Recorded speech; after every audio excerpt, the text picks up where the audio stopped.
What defines a franchise quarterback? Is it a cannon for an arm, pinpoint accuracy from the pocket, or a towering physical presence? For decades, the NFL had a specific mold, a prototype that teams desperately sought.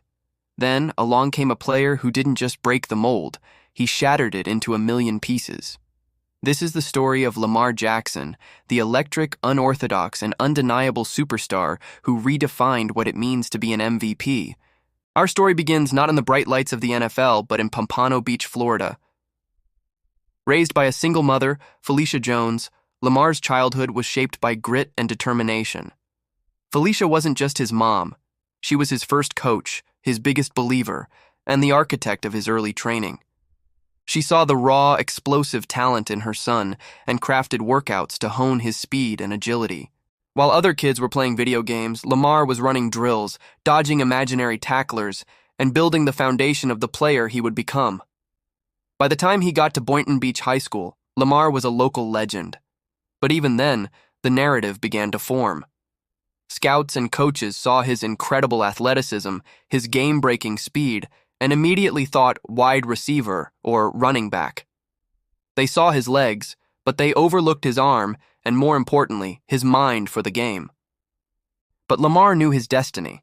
He wasn't just an athlete, he was a quarterback. He had a vision for himself that others couldn't yet see. This pattern continued when he committed to the University of Louisville. Head coach Bobby Petrino, known for his pro-style offenses, took a chance on the dual-threat phenom. It was a perfect, if initially unlikely, marriage. Petrino's system gave Lamar the structure to develop as a passer, while Lamar's improvisational genius gave the offense an unpredictable, explosive dimension. In his sophomore year, the world truly took notice. The 2016 season was a masterclass in athletic dominance. Lamar Jackson put on a weekly highlight reel, hurdling defenders, uncorking deep passes, and leaving entire defenses grasping at air. He threw for over 3,500 yards, ran for over 1,500 yards, and accounted for a staggering 51 touchdowns. The performance was so breathtaking, so undeniable, that it earned him the Heisman Trophy, making him the youngest player ever to win college football's most prestigious award. But even with a Heisman in his trophy case, the doubts lingered. As the 2018 NFL Draft approached, the old whispers grew louder. He's an athlete, not a quarterback. He should switch positions. He can't win from the pocket in the NFL. One analyst even infamously suggested he should play wide receiver. It was a narrative Lamar had been fighting his entire life. During the NFL Combine, he refused to run the 40-yard dash, a staple for measuring speed. His message was clear: I am a quarterback. Judge me as a quarterback. On draft night, Lamar watched as 4 other quarterbacks were selected ahead of him. He slid down the board, waiting until the Baltimore Ravens traded up to the 32nd and final pick of the first round. The Ravens, a franchise known for its hard-nosed defense, decided to bet on something entirely different. They bet on a revolution. Initially, Lamar sat behind veteran Joe Flacco, but when an injury sidelined Flacco mid-season, the Lamar Jackson era in Baltimore began. Head coach John Harbaugh and offensive coordinator Greg Roman didn't try to force Lamar into a traditional offensive scheme. Instead, they did something revolutionary. They built the entire offense around his unique skill set. They leaned into the run-pass options, the designed quarterback runs, and the creative play-action concepts that had made him a star at Louisville. The results were immediate and electric. The Ravens, who were 4-5 when Lamar took over, finished the season on a 6-1 run to win the AFC North. The offense was unlike anything the league had seen in years. It was a ground-and-pound attack, but with a quarterback who could break a 70-yard touchdown run at any moment. That was just the appetizer. The main course was the 2019 season. Lamar Jackson didn't just play well, he took over the entire league. He led the NFL with 36 passing touchdowns, while also breaking Michael Vick's single-season rushing record for a quarterback, finishing with 206 yards on the ground. He was a human cheat code. Defenses were completely helpless. If they dropped back in coverage, he'd gash them on the ground. If they brought extra defenders in the box to stop the run, he'd hit his receivers for a touchdown over the top. The Ravens finished with a franchise-best 14-2 record. Lamar's performance was so dominant, so transformative, that he was named the NFL's most valuable player.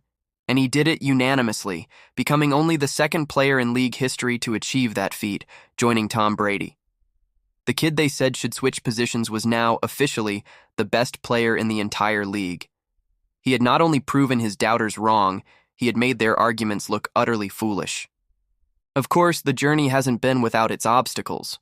Critics quickly shifted their focus from his regular season play to his early career struggles in the playoffs. The narrative became, sure, he can win in the regular season, but can he win when it matters most? It's a heavy burden for any young quarterback to carry, but Lamar, as always, met the challenge head-on. He continued to evolve. He worked tirelessly on his mechanics, his accuracy, and his ability to read defenses from the pocket. He became a more patient and disciplined passer, learning when to take off and run and when to stand tall and deliver a strike. He wasn't just a running quarterback who could throw, he was a complete quarterback who happened to be the most dangerous runner at the position. This evolution culminated in his second MVP season in 2023. This time, it wasn't just about the highlight reel runs, it was about his command of the offense, his leadership, and his clutch play in critical moments. He led the Ravens to the best record in the NFL once again, and finally broke through for a dominant playoff victory, silencing many of the remaining critics. He showed the world that he could win in any style, whether it was with his arm or with his legs. Lamar Jackson's story is about more than just football. It's a lesson in self-belief. It's about having a vision for yourself when no one else does and refusing to let anyone steer you off your path. He forced a league, steeped in tradition, to adapt to him. He didn't change his game to fit the NFL. The NFL is changing to try and keep up with his game.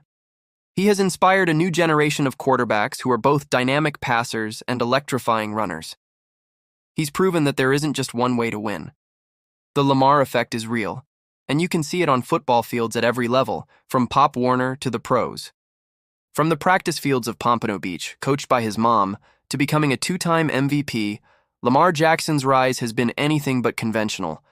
It's been a journey of defying expectations, breaking records, and single-handedly changing the perception of what a quarterback can be. And the most exciting part? He's just getting started. Thanks for watching. If you enjoyed this look into the story of Lamar Jackson, be sure to hit that like button and subscribe for more deep dives into the lives of your favorite athletes. Let me know in the comments who you'd like to see me cover next.